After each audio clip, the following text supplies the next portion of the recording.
오늘은 감사하며 송축하라 시편 100편을 통해서 은혜를 사모하도록 하겠습니다. 오늘 1절 말씀에 보면 온 땅이여 여호와께 즐거운 찬송을 부를지어다. 온 땅을 향해서 여호와께 즐거운 찬송을 부르자고 하고 있습니다. 이렇게 온 땅이 여호와께 즐거운 찬송을 불러야 마땅할 만큼 하나님께서는 하늘과 땅과 모든 사람들에게 풍성한 은혜를 베풀어 주셨습니다. 그 하나님의 손길을 알고 또 지금도 여전하게 사랑으로 다스리는 것을 알면 마땅히 찬송이 올려지게 되어 있는데 사탄은 이런 하나님의 은혜의 손길을 보지 못하도록 막아버립니다. 그래서 아름다운 풍경을 보아도 자연이 아름답다 여기까지만 표현합니다. 그런데 그것은 그냥 한문처럼 스스로 만들어진 스스로 자자가 아니고 하나님의 창조의 솜씨이고 지혜입니다. 그러므로 모든 피조물들이 하나님께 영광을 올려드려야 마땅할 것입니다. 사탄은 끊임없이 인생의 삶도 심각하게 만들고 지치게 만들고 속상하게 만들어가지고 하나님 찬양할 여유를 갖지 못하게 방해해버리고 있습니다. 우리가 찬송을 잃어버리면 우리의 믿음도 그만큼 손상받고 있다는 것을 알아야 할 것입니다. 몸의 기능 중에 전체적으로 나빠야 건강이 나빠지는 거 아니에요. 몸의 기능 중에 한 가지만 안 좋으면 그 한 가지 때문에 전체에 영향이 미쳐가지고 이제 그 몸이 금방 이렇게 쇠약해져 버리게 됩니다. 그러므로 우리는 이렇게 찬양을 잃어버릴 만큼 영적인 기능 하나가 상해버리면은 그만큼 믿음에 큰 손상이 온다는 것을 알아야 할 것입니다. 그래서 우리는 주님이 주신 은혜가 있으면 감사로 바로 표현하고 그리고 찬양으로 하나님께 영광을 올리는 이런 고백을 해야 할 것입니다.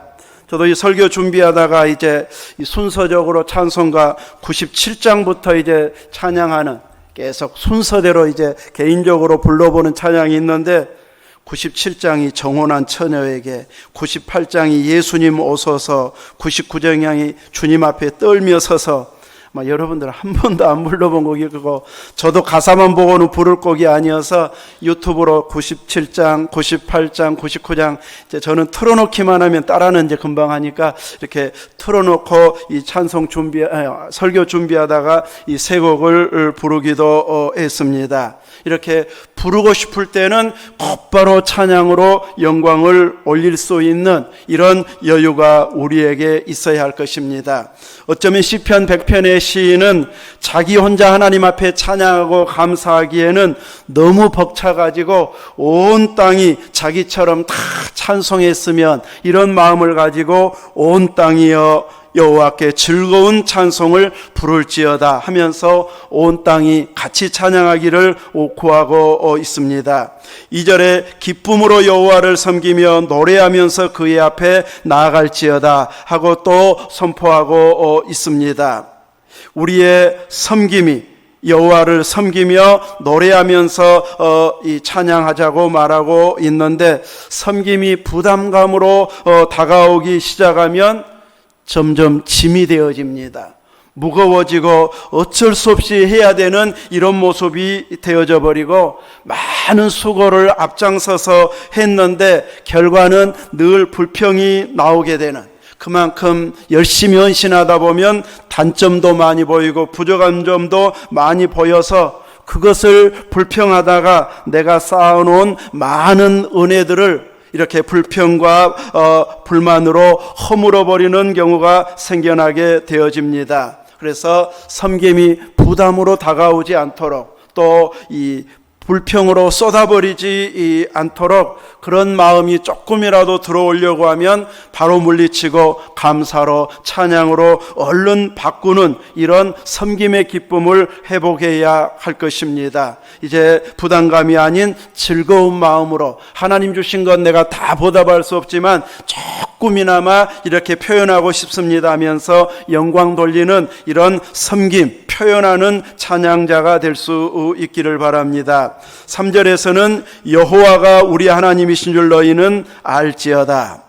물어보면 우리 하나님이다, 우리 아버지다, 이렇게 고백을 하는데 그 하나님이 어떤 하나님이신가를 또 이렇게 핵심적으로 중요하게 가르쳐주고 있습니다. 3절에서 그는 우리를 지으신 분이시다. 하나님은 바로 우리를 지으신 분이라고 말합니다. 그냥 부모님 통해서 내가 태어났지 이렇게 생각할 수도 있는데 그 부모님을 통해서 내가 태어나도록 하시는 분이 하나님이십니다. 그래서 우리를 지으신 분이 하나님이시다. 하나님이 우리를 지으셨으면 작품으로 말하면 우리는 어떤 작품일까요? 걸작품이에요. 하나님이 지으셨으니까. 세상에 미술가 피카소 그림 우리는 보면 이상한 것 같고 이해도 잘 못해요. 전문가가 설명해줘야 저 그렇구나 하고 조금 아는 것처럼 고개 끄덕거리지 그냥 보면 잘 모르는데 사람도 이렇게 유명한 사람들이 이런 작품을 만들게 되면 가격이 수억, 수십억, 수백억, 수천억까지도 갑니다. 근데 그 유명한 작가들이 부자로 살았을 것 같지만 그 사람들은 부자가 아니었습니다. 본인들은 그렇게 유명해졌을 때 혜택을 못 누렸어요. 헐값에 팔아버리고 죽고 나니까 유명해져가지고 가격이 어마어마하게 뛰고 또 경매하면서 뛰고 그래서 비싸졌지, 그분들이 살았을 때 그 작품을 남겨가지고 비싼 가격을 받았다면 참 여유있고 풍족하게 살았을 텐데 안타깝게 소장한 사람들만 이렇게 비싼 가격을 갖고 있는 이런 것이 되어져 버립니다. 사람에게도 이렇게 그림 하나, 작품 하나가 수백억, 수천억까지 가기도 하는데 하나님께서 우리를 만드셨으면 우리끼리 비교해가지고 막 난이 어떠니 하지만 우리는 하나님의 걸작품이다. 어느 미국 교수님, 하버드 대학 미국 교수님이 수업 시간에 하는 이야기가 동양 사람들은 콧대를 올리려고 수술하는데 서양 사람들은 콧대를 낮추려고 수술한다고 그러더라고요. 이렇게 다 환경이 다르니까 너무 높아서 자기들은 안 이뻐 보이니까 낮추려고 하고, 우리 동양 사람들은 저처럼 너무 낮으니까 막 높이고 싶어 하고, 이렇게 저는 어렸을 때 하도 토방에서 넘어져 가지고 더 낮아져 버렸습니다. 아무튼 토방에 놔두면 어머니 이야기가 저 앞에 있는 앞산만 보고 가본다는 거예요. 얼마나 지혜가 부족한지 좀 위험이 안 돼 있는가 없는가 보고 걸어야 되는데 무조건 산만 보고 가다가 떨어지고 그래갖고 코가 지금도 좀 흉터가 있기는 있는 것 같아요. 조금 더 높았으면 얼마나 미남일지 몰랐는데. 자, 이런 식으로 우리들은 하나님의 걸작품이다. 하나님이 우리를 지으셨으니까요. 그러면서 또 우리는 하나님의 것이다. 그의 것이고 그의 백성이고 그의 기르시는 양이라고 말씀해주고 있습니다.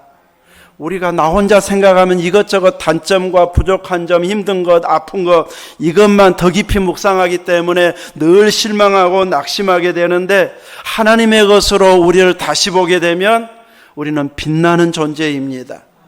우리들은 예수 그리스도를 믿게 해주셔서 하나님께서 우리를 친히 내 것이다, 또 우리를 기르시는 양으로 이렇게 양육하고 있는 존귀한 존재들입니다. 아이를 부모가 양육하듯이 우리는 주님이 기르시는 양이라고 말합니다. 부모는 울 때 왜 우는지, 뭘 힘들어하는지 알고 금방금방 해결해주고, 자기 힘으로 해결하지 못할 상황이면 얼른 병원에 가서 해결해주는 이런 부모의 심정이 우리 하나님께 있어서 우리를 그와 같이 기르신다, 양육하신다, 돌보신다고 말씀하고 있습니다. 주님이 우리를 기르시기에 우리는 안심하고 안전할 수 있습니다. 제 딸이 마감으로 일하고 올 때는 아주 밤늦게 12시 넘어서 올 때가 있습니다. 어떤 때는 눈 오고 어떤 때는 비가 오면 막 걱정이 되고 걱정하다가 하나님이 나보다 더 사랑할 텐데 그러면서 마음을 편안하게 하려고 할 때가 있습니다.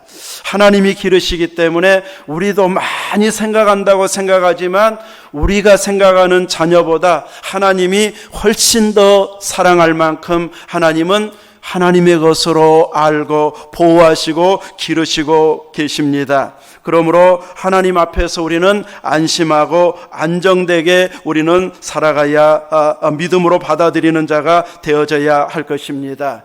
이래봬도 우리는 주님의 것이 되어졌습니다. 주님의 것이면 주님이 그만큼 우리를 아끼신다는 것입니다. 왜 우리를 이렇게 귀하게 아끼실까요? 세상의 가치는 돈이 얼마나 있느냐, 젊느냐, 많이 배웠느냐, 또 건강하느냐, 이런 걸로 얼마나 연봉 수익이 많으냐, 이런 걸로 따지겠지만 주님이 우리를 보실 때는 자기의 핏값으로 우리를 사셨습니다. 핏값, 생명값으로 사셨으면 세상의 요구 조건 무엇과 비교할 수나 있겠습니까? 우리는 주님의 생명값으로 삼바가 되어졌기 때문에 육의 눈으로 보면 대단해 보이지 않을지 몰라도 우리는 주님의 값으로 보면은 주님의 생명값이어서 세상 그 무엇과 바꿀 수 없는 이런 존귀한 자가 되어졌습니다. 이런 존귀한 자가 해야 할 마땅한 자세는 하나님을 기쁘게 해드리는 찬양과 감사입니다. 그래서 4절에 감사함으로 그의 문에 들어가며 찬송함으로 그의 궁정에 들어가서 그에게 감사하며 그의 이름을 송축할지어다. 왕이 거하시는 궁정에 드나들 수 있는, 나아갈 수 있는 존귀한 자들이 우리가 되어졌습니다. 주님 계신 문에 들어갈 수 있는 사람이 우리가 되어졌는데 들어갈 수 있는 그 문에 비밀키가 들어있어 가지고 아무나 못 들어갑니다. 그 비밀을 풀어야만이 이제 들어갈 수 있고 문이 열려지는데 오늘 4절에 무엇이 비밀키입니까? 감사. 이 비밀번호가 감사입니다. 우리가 감사하면 주님은 마음을 열어주시고 문을 열어주셔서 우리를 환영하고 있습니다. 그러므로 하루를 시작할 때에 감사로 하루를 열어갈 수 있어야 할 것입니다. 깜빡 늦잠 잤어도 오메 늦잠 자버렸네 그러고 시작하지 말고 그래도 감사합니다 하면서 하루를 열어가야 됩니다. 나이가 들면 나도 모르게 아이고가 나오고 아이고 죽겠네가 나오잖아요. 막 나도 모르게 이렇게 나도 모르게 나오는 그 말이 의식적으로 바꾸어서 주님 감사합니다. 주님 감사합니다. 이렇게 얼른 감사로 바꿀 수 있는 이런 신앙 수준으로 올라서야 우리는 주님의 것답게, 주님의 작품답게, 주님의 소유된 자답게 살아가는 것이 되어질 것입니다. 그래서 여러분의 입술에서 끊임없이 감사가 울려 퍼지는 삶. 그래서 운동할 때도, 일할 때도, 활동할 때도, 그리고 운전하고 사람을 만날 때도 마음껏 겉으로 표현할 수 있을 때는 큰 소리로 감사하고, 사람들이 많이 있는 데서 막 감사하고 그러면 좀 이상한 사람으로 볼 수도 있으니까 그런 때는 순간순간 속으로 감사하고, 통화하다가도 감사하면서 이렇게 끊임없이 감사하고 찬양하는 송축의 삶을 살게 되어지면 하나님께서 우리 한 사람 한 사람에게 세밀하게 은혜를 베풀어 주신다는 것을 그때그때 깨닫게 해주십니다. 우리는 높은 산, 내 힘으로 해결할 수 없는 무거운 짐으로, 언덕으로 생각했던 부분을 하나님께서 가볍게 해결해 주시는 그 은혜를 보게 하실 때가 계속 있게 되어집니다. 이런 때마다 그냥 지나쳐버리고 아이고 풀려서 다행이다 이러고 끝나버리지 말고 그 순간을 놓치지 않고 내가 감사했어야 되는데 하면서 이제 감사의 타이밍도 놓치지 않고 바로 감사를 올릴 수 있어야 되고, 어떤 때는 분명 우리는 부족하기 때문에 그 시기를 놓쳐버릴 때가 있습니다. 놓쳤을 때는 언제 해야 될까요? 생각났을 때, 다시 났을 때에 그 순간에라도 바로 감사로 영광을 올려드리면 우리는 왕궁의 문을 여는 자요, 또 성전의 문을 여는 자로서 그 문에 들어갈 수 있는 존귀한 자의 신분이 되어진다는 것을 알고 여러분의 입술에서 끊임없이 이제 이 감사가 울려 퍼지는, 그래서 찬양으로 연결되어지는 이런 복 있는 삶이 되어질 수 있기를 주님의 이름으로 축원합니다. 아멘.